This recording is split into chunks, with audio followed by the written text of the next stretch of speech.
போகிறோம்னா எங்கள் வீட்டு மாடி தோட்டம். இங்கே பார்த்தீங்களா அழகான மிளகா செடி வளர்த்துருக்கோம். இதை நாங்கள் கடையில் வாங்கி தான் வளர்த்துருந்தோம். நல்லா காய்ச்சிருச்சு. நிறைய மிளகா நாங்கள் எடுத்தாங்க. பாருங்கள், அழகாக ஒரு மிளகா இருக்குது. நிறைய குட்டி குட்டி மிளகா இப்போ தான் காய்ச்சிக்கிட்டு இருக்குது. ஸோ இது ரொம்ப நல்லா இருந்தது. வீட்டில் வளர்க்குறதுக்கு பிரோஜனமாக. இது பேர் துளசி, மின் துளசின்னு சொல்லுவாங்க. அப்படியே மிக்ஸ் மிட்டாய் மாதிரியே இருக்கும். சாப்பிட்டா அவ்வளோ ஒரு ஃப்ரெஷ்னஸ் இருக்கும். கருவேப்பிலை வீட்டுக்கு எப்பவும் ஒரு தேவை சொல்லி வாங்கியிருந்தோம். அடுத்தது பார்த்தீங்கன்னா இது ஆளுக்கட்டான்னு சொல்லுவாங்க. இது ஒரு மருந்து. இது இது ரோஸ். இது எல்லோ கலர், நல்லா மொட்டு வச்சுருக்கு பாருங்கள்.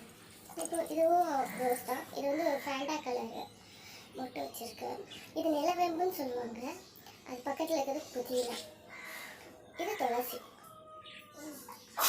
இது வந்துட்டு ரோஸ் தான். இது இன்னும் மொட்டு வைக்கலை, ஆல்ரெடி வச்சது நாங்கள் எடுத்துட்டோம். இது பார்த்தீங்கன்னா வெத்தலையும் அந்த இதில் கொடியை பரவட்டி விட்டுருக்கோம். இது மருந்துக்கு நல்லதுன்னு வளர்க்குறோம். இது செம்பருத்தி, இன்னும் பூக்களை. இது தூதுவளை இலை, இது மருந்துக்கு நல்லது.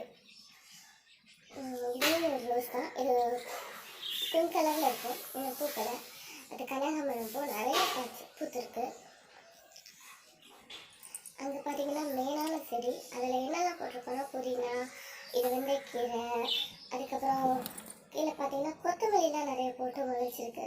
கொத்தமல்லி ஃபுல்லாக இதில் போட்டிருக்கோம். ஸோ இது கீரை பேக். இது கற்பூரவள்ளி. இது ரெண்டும் க்ரோட்டன்ஸ் நிறைய பூக்கும். நான் ரொம்ப மார்னிங்கே எடுத்ததுனால அந்த பூ விரியலை. இது பார்த்தீங்கன்னா இதில் துளசி.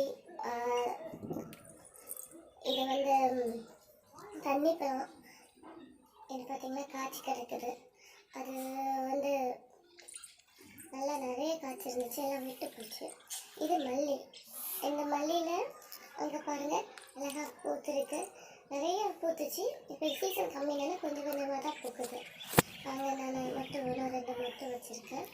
இதுலேயே நிறைய தண்ணி பழம் நாங்கள் போட்டிருந்தோம். நிறைய வந்துச்சு. பார்த்திங்கன்னா காய் இருக்குது. பார்த்திங்கன்னா அழகாக காய்ச்சிருக்கு. இதுமாதிரி நிறைய காய் இருக்குது. வந்துருக்கு இப்போ தான். இது ஒரு கீரை, பசலி கீரைன்னு சொல்லுவாங்க. ஸோ இது எல்லாமே எங்கள் தோட்டம். அது